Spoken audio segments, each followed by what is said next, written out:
नमस्कार, आप सभी का स्वागत है रिवीजन टाइम यूट्यूब चैनल पे। आज हम लैब असिस्टेंट के क्वेश्चंस का पार्ट 2 डिस्कस कर रहे हैं। 150 क्वेश्चन से 50-50 क्वेश्चंस में हम 3 वीडियो बनाएंगे। ये इसका पार्ट 2 है। तो पहला क्वेश्चन है आज हमारे सामने, रेड पांडा का नाम सूची में डैश सूची में सम्मिलित किया गया है। तो इसमें से कौन सी सूची में सम्मिलित किया गया है? तो vulnerable, rare species, endangered species, none of them. तो इसमें इंडेंजर्ड स्पीसीज, हिंदी में संकटापन्न प्रजातियां। नेक्स्ट क्वेश्चन इसका आता है, निम्नलिखित में से कौन सा प्रमाण पृथ्वी की गोलाकार आकृति को प्रमाणित नहीं करता? ज्वालामुखी उद्भेदन, सूर्योदय, सूर्यास्त, चंद्र ग्रहण और वायवीय फोटो चित्रम। तो इसका सही जवाब होगा ज्वालामुखी उद्भेदन। नेक्स्ट, पृथ्वी के कुल जल का कितना प्रतिशत भाग महासागरों में पाया जाता है? इसका सही आंसर होगा 97। बहुत बार पूछा गया क्वेश्चन है ये।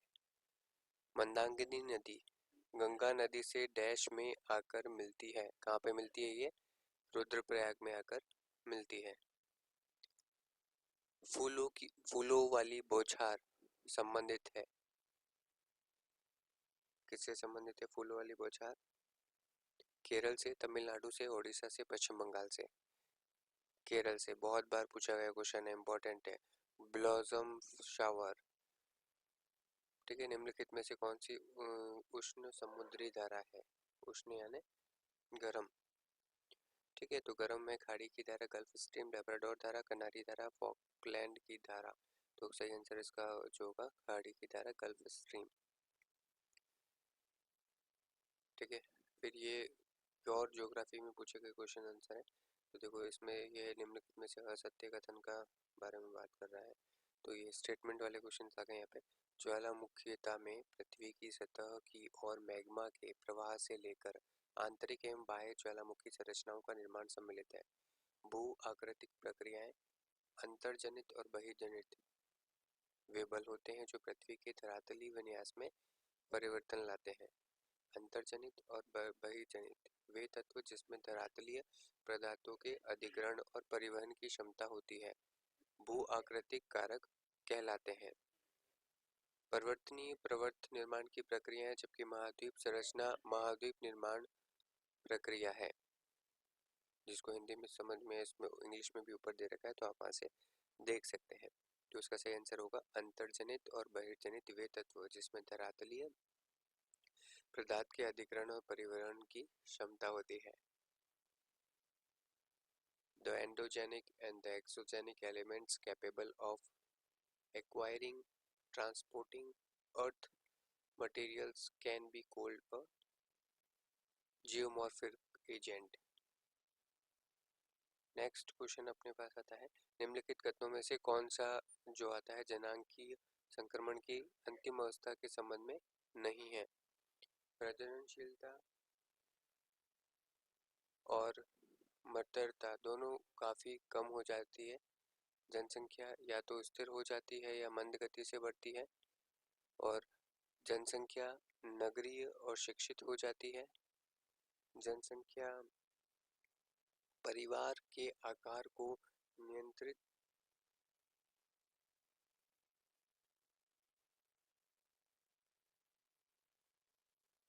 करने में सफल हो जाती है। तो इसका सही आंसर जो होगा प्रजननशीलता और मृत्यंता दोनों काफी कम हो जाती है, ठीक है। आइसोहेल रेखाएं वे रेखाएं होती है जो डैश वाले स्थानों को जोड़ती है। प्रतिदिन माध्य सूर्य प्रकाश की समान अवधि, समान औसत मेघावरण, दिए गए समय में समान वर्षा की मात्रा और समान तापमान। तो इसका सही आंसर होगा प्रतिदिन माध्य सूर्य प्रकाश की समान अवधि। इसमें से जो मोस्ट इम्पोर्टेंट क्वेश्चन होंगे उसमें मैं आपको बता दूंगा मोस्ट इम्पोर्टेंट है ना।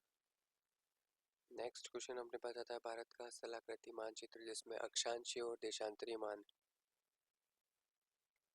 30x30 पर होते हैं, वे संगत माप हैं। तो 1:10 लाख का रेशो है, 1:2.5 लाख का रेशो है, 1:1.25 लाख का रेशो है, 1:50,000 का रेशो है। तो इसके अंदर सही आएगा 1:1.25 लाख का रेशो है।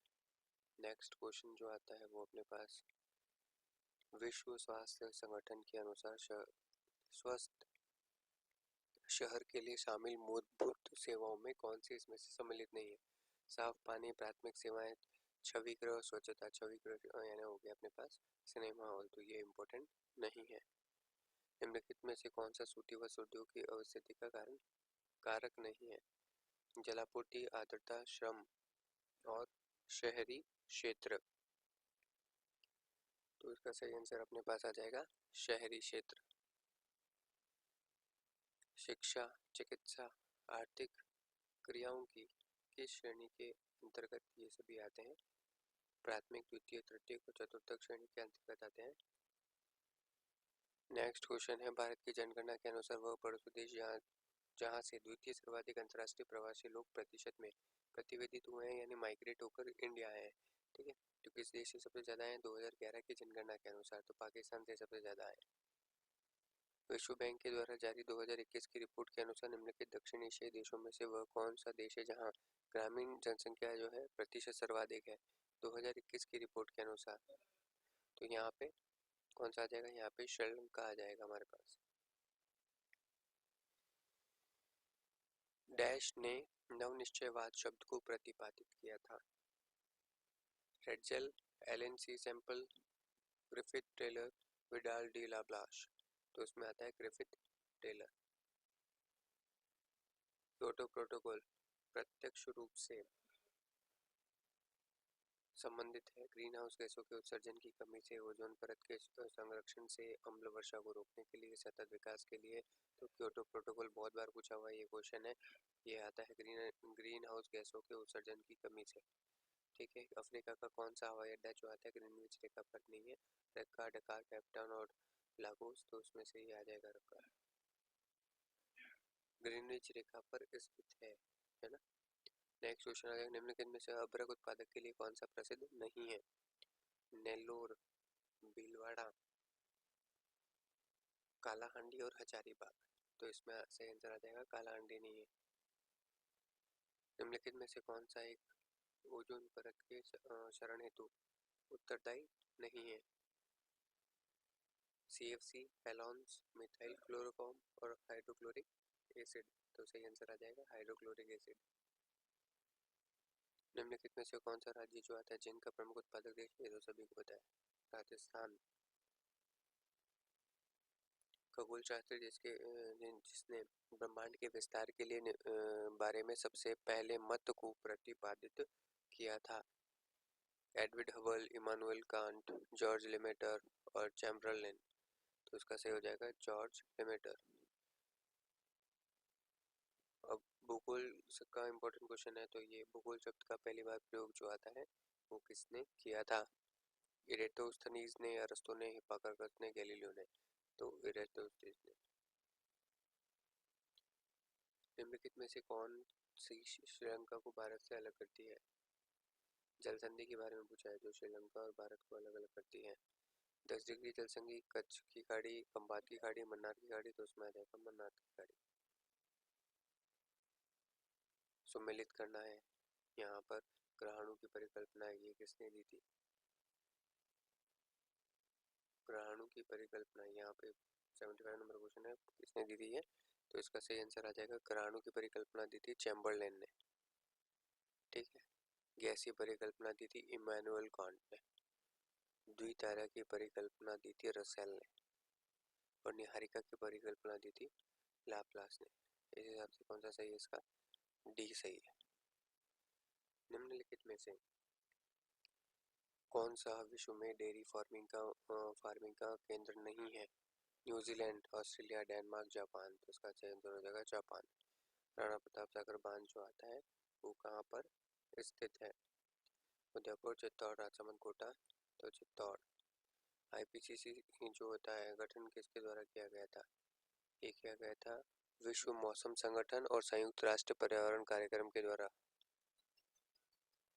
नेक्स्ट क्वेश्चन, भारत में नीति आयोग कब गठन किया गया था? नीति आयोग का 14, 15, 16, 17। बहुत से क्वेश्चन बहुत से क्वेश्चन में, बहुत से पेपर्स में आ चुका है ये क्वेश्चन। नीति आयोग का फॉर्मेशन कब किया गया था? निम्नलिखित में से कौन सा एक विमी आरेख का उदाहरण है? दंड आरेख, पिरामिड आरेख, रेखा आरेख, इकाई वर्ग आरेख। तो इकाई वर्ग आरेख। जीआईएस, ये भी पूछा गया है बहुत बार क्वेश्चन। जीआईएस का फुल फॉर्म क्या है? जियोग्राफिकल इंफॉर्मेशन सिस्टम, हिंदी में भौगोलिक सूचना तंत्र। जल जब समुच्चय रेखाएं एक दूसरे के अत्यंत आसपास हो तो ढाल कौन सा होगा? त्रिव, मंद, अत्यधिक मंद, वृत्ताकार। इसमें मंद। स्वेज नहर किसको जोड़ती है? अटलांटिक महासागर से प्रशांत को, भूमध्य सागर से लाल सागर को, अमेजन बेसिन से रियो डी जेनेरियो को, उत्तरी अमेरिका का पूर्वी घाट और पश्चिमी घाट। तो इसका सही आंसर होगा भूमध्य सागर से लाल सागर को। बहुत बार पूछा गया क्वेश्चन है, स्वेज नगर जो नहर किसको जोड़ती है? ठीक है। विश्व के विभिन्न क्षेत्रों में जनसंख्या घनत्व 2018 की रिपोर्ट के अनुसार का अवलोकन करने पर निम्नलिखित क्षेत्रों में से कौन सा क्षेत्र द्वितीय सर्वाधिक जनसंख्या घनत्व वाला होगा? उत्तरी अमेरिका, अफ्रीका, यूरोप और लैटिन अमेरिका और कैरेबियन। तो इसका आंसर होगा अफ्रीका। फ़ारेनहाइट, ये भी बहुत बार क्वेश्चन पूछा गया है। फ़ारेनहाइट तापमान पर पानी का क्वथनांक क्रमिक होता है 212 डिग्री फ़ारेनहाइट। मानव विकास प्रतिवेदन 2020 के अनुसार सर्वोच्च मानव विकास सूचकांक एसडीआई 2020 का है, तो आपको इस समय 2023 का आपको याद करना है। नदी के नौगम्य फेरी के दोनों ओर स्थित ग्रामीण अधिवास को क्या कहते हैं? रेखीय, वाय आरेख, डी आरेख, दोहरे आकार का प्रतिरूप। तो दोहरे आकार का प्रतिरूप यहाँ पे कहा जाता है। इनमें से कौन सा देश आपटा का सदस्य नहीं है? ये इसमें से सारे ही हैं, तो ये क्वेश्चन डिलीट हुआ होगा।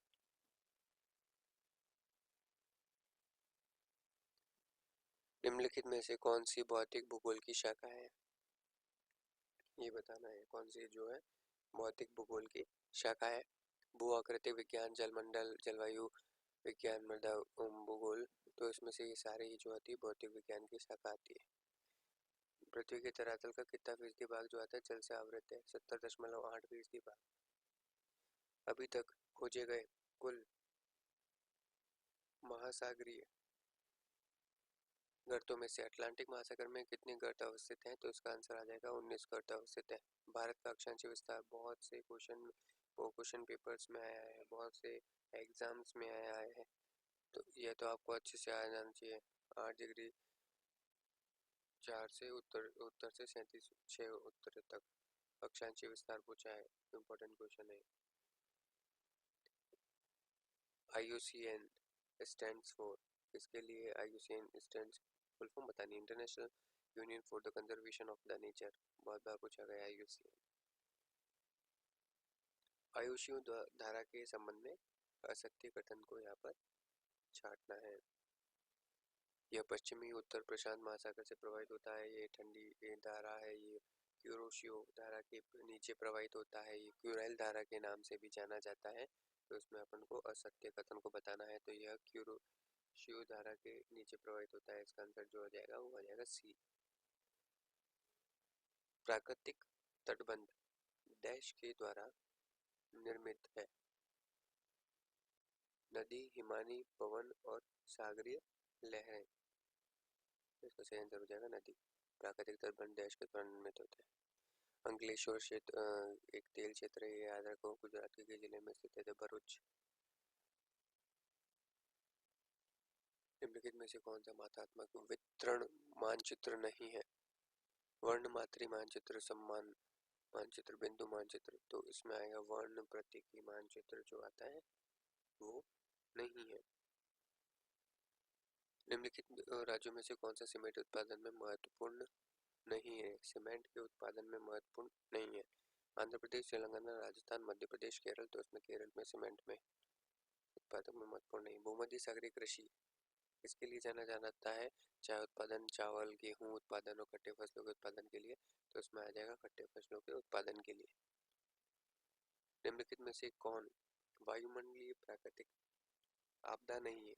सूखा, ज्वालामुखीय उद्भेदन लू और उष्णकटिबंधीय चक्रवात, तो उसमें ज्वालामुखी उद्भेदन आएगा। यहीं पे हमारे पार्ट 2 100 क्वेश्चन के साथ यहाँ पे समाप्त होता है। नेक्स्ट 50 क्वेश्चन जो रिमेनिंग है वो हम पार्ट 3 में डिस्कस करेंगे। यहाँ तक बने रहने के लिए आप सभी का धन्यवाद।